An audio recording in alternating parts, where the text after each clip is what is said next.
Bonjour. Partagez quelques idées. Le défi. Quand on parle du défi, cela veut dire il y a quelqu'un. Vous ne pouvez pas défier ou bien se défier. Il y a un défi qui concerne une autre personne, un groupe, un autre pays. Le défi. Avant qu'il devienne visible, apparent, où est-ce qu'il était? Qui? L'adversaire, le compétiteur. Adversaire, hein? Adversaire, c'est ok, c'est que... Non, adversaire, c'est pire que ça. Il devient un adversaire ensuite, presque si je sens que mes facultés, mes talents sont menacés, ici, il devient un ennemi. Où est-ce qu'il était?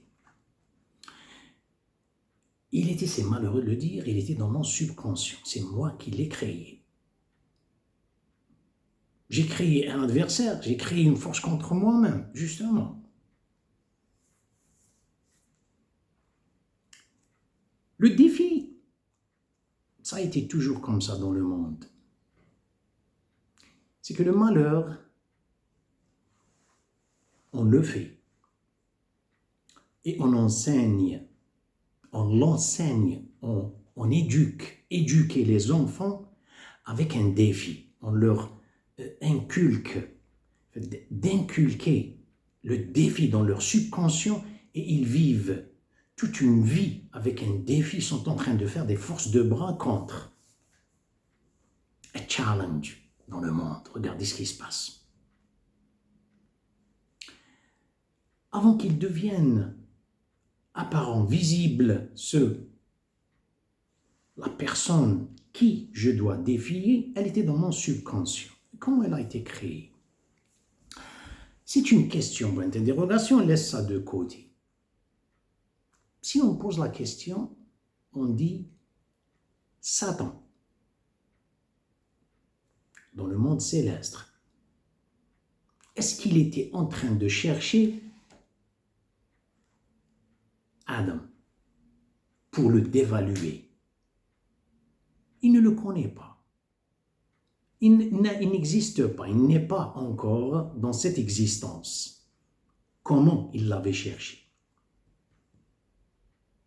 Justement, c'est le fait de se glorifier, le fait de trouver ce genre de flamboyance en soi-même.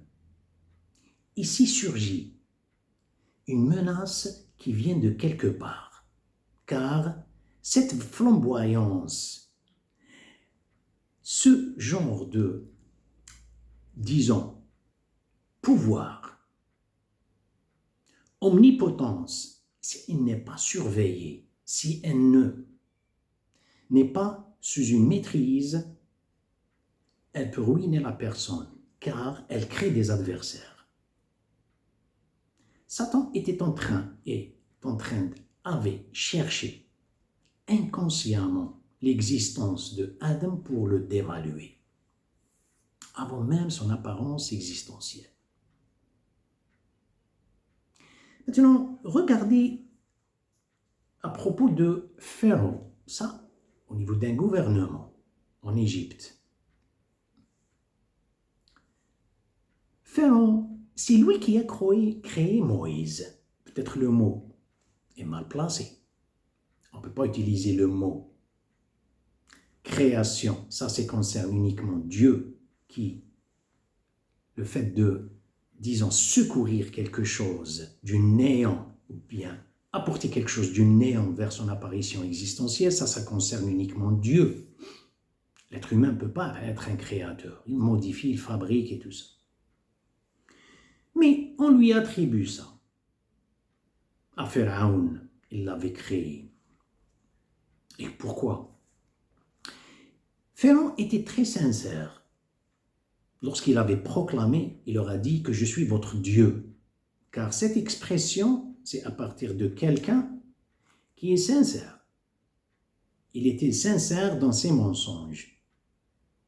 Il était sincère si vous l'avez vous allez le mettre sous un diagnostic de détecteur de mensonges, vous n'allez pas le trouver en train de mentir, car il a dépassé ce stade.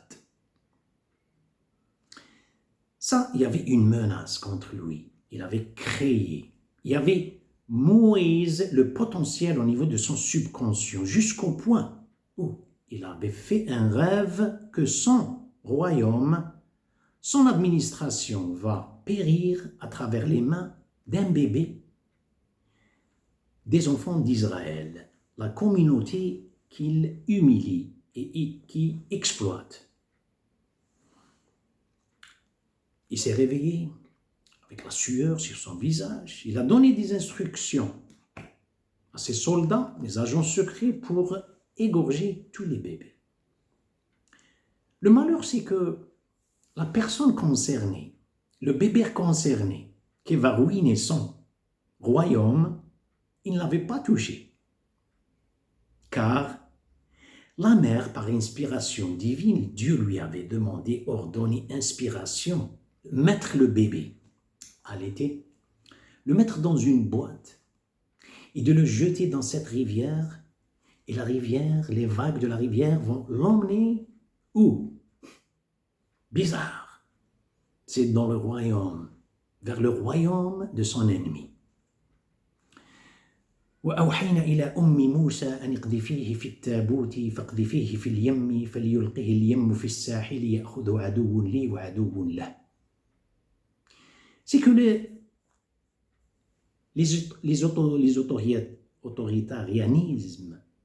l'autoritarisme dans le monde, les dictateurs dans le monde, ils prennent toutes leurs dispositions pour maintenir ce pouvoir. Mais le point faible vient de là, du côté là, le point qui est sous-estimé. Il n'a jamais pensé à ça. Je parle de Pharaon, qui symbolise la dictature dans le monde. Regardez, égorger les bébés. Il n'y a pas pire que ça. Égorger les innocents.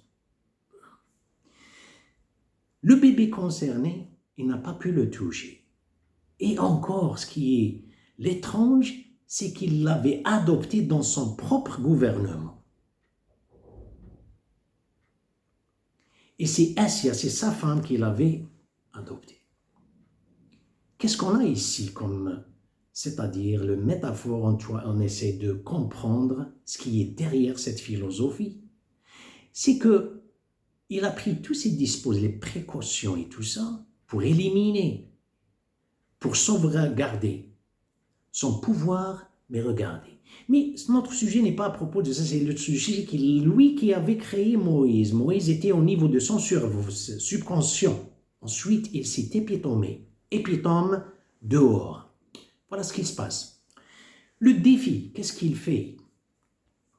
La personne se glorifie avec un tel degré jusqu'au point, elle ne sait pas. Elle crée un adversaire. Elle crée quelqu'un et ensuite, comment le défier? La joie de la personne qui défie, elle est momentanée. Car le moment de l'argument, le moment du débat et le moment de l'exhibition, là, elle gagne un statut. Mais ce qu'elle a gagné, c'est des forces, mais c'est des forces extrinsèques, car celui qui défie, il n'a pas quelque chose par exemple, qu'il fasse quelque chose avec soi-même. L'existence de la personne qu'il veut défier, elle est tout le temps présente dans son esprit. Il cherche tout le temps quelqu'un pour obtenir une force. C'est un adversaire vaincu, bien sûr. Cette force, elle ne fait que détériorer la personne. Là, si c'était une force, pourquoi? Lorsque je me retire, moi, pendant le moment de l'argument, j'ai gagné un argument, j'ai gagné un débat. le moment de l'exhibition, n'importe quel moment. J'ai gagné, je me suis senti victorieux. Mais lorsque je me retire, ce n'est pas vrai.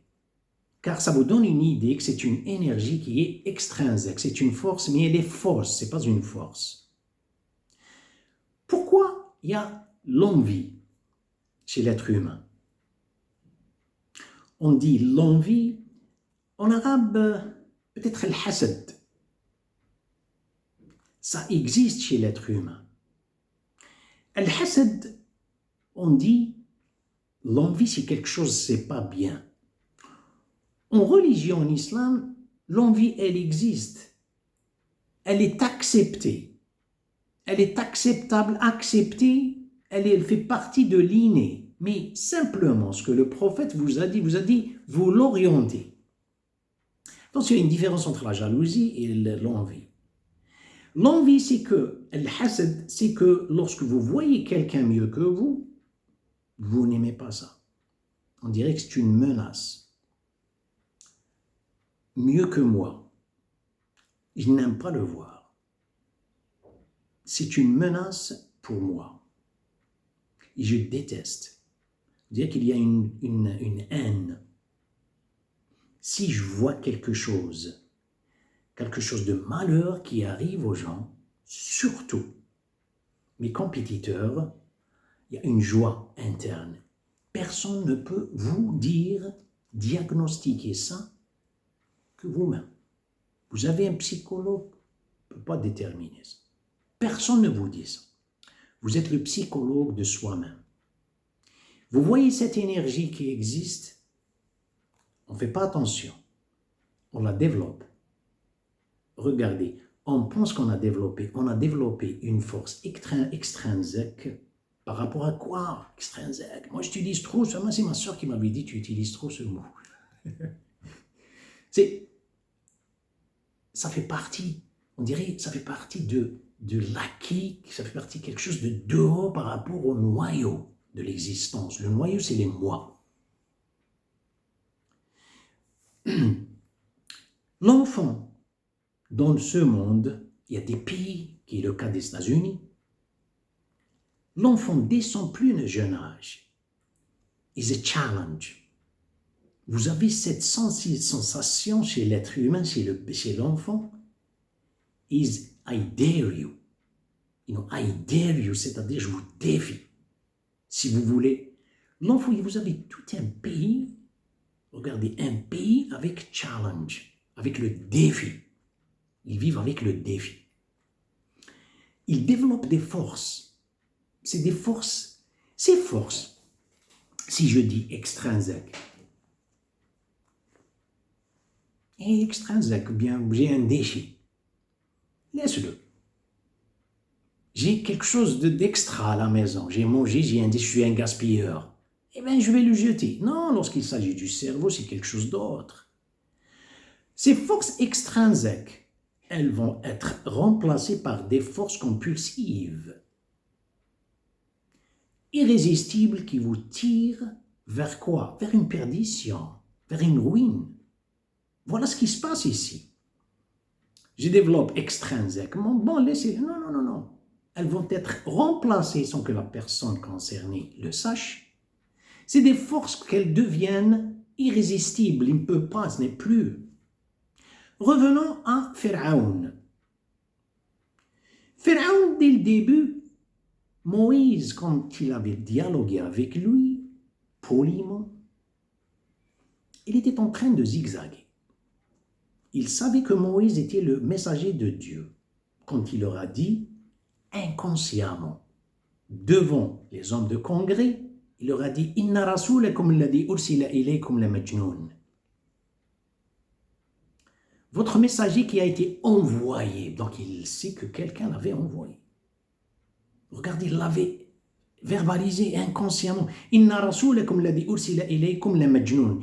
Votre messager qui a été envoyé est un fou. Il n'a pas pu dialoguer avec une logique, car la logique des prophètes, elle est très très simple, mais elle cause le collapse d'une nation, pas une personne, ce qui était le cas avec Abraham, avec Namrud. Oui. À la fin, qu'est-ce qu'il avait dit? Proclamé à son peuple, il leur a dit اقتلوا موسى إني أخاف أن يبدل دينكم وأن يظهر في الأرض الفساد. Mon Dieu, est-ce qu'il avait vu quelque chose?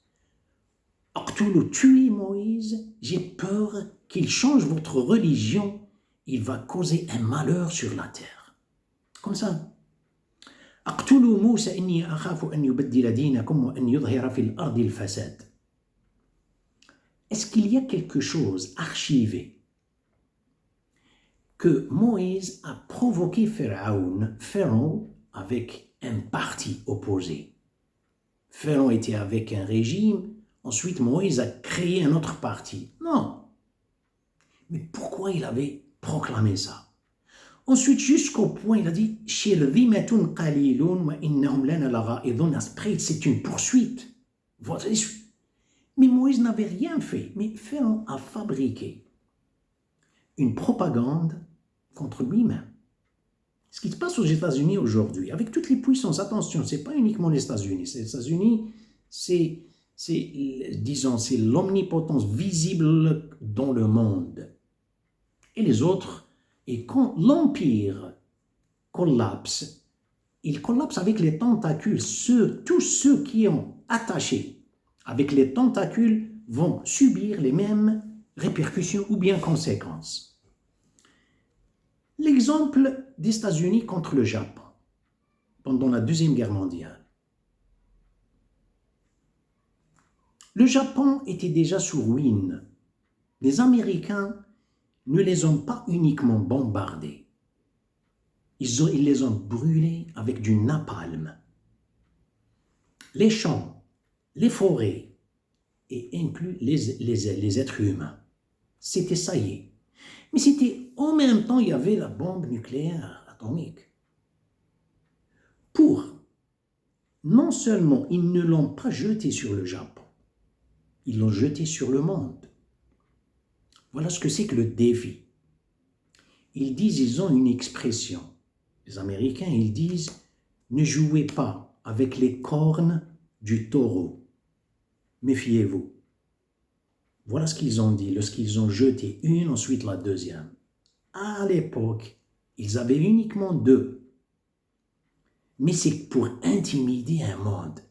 Aujourd'hui, ce qui se passe dans le monde, vous avez toute une population, elle n'est pas au courant, elle est conduite par des forces, c'est des forces qui ont été développées à partir de cette envie, à partir de cette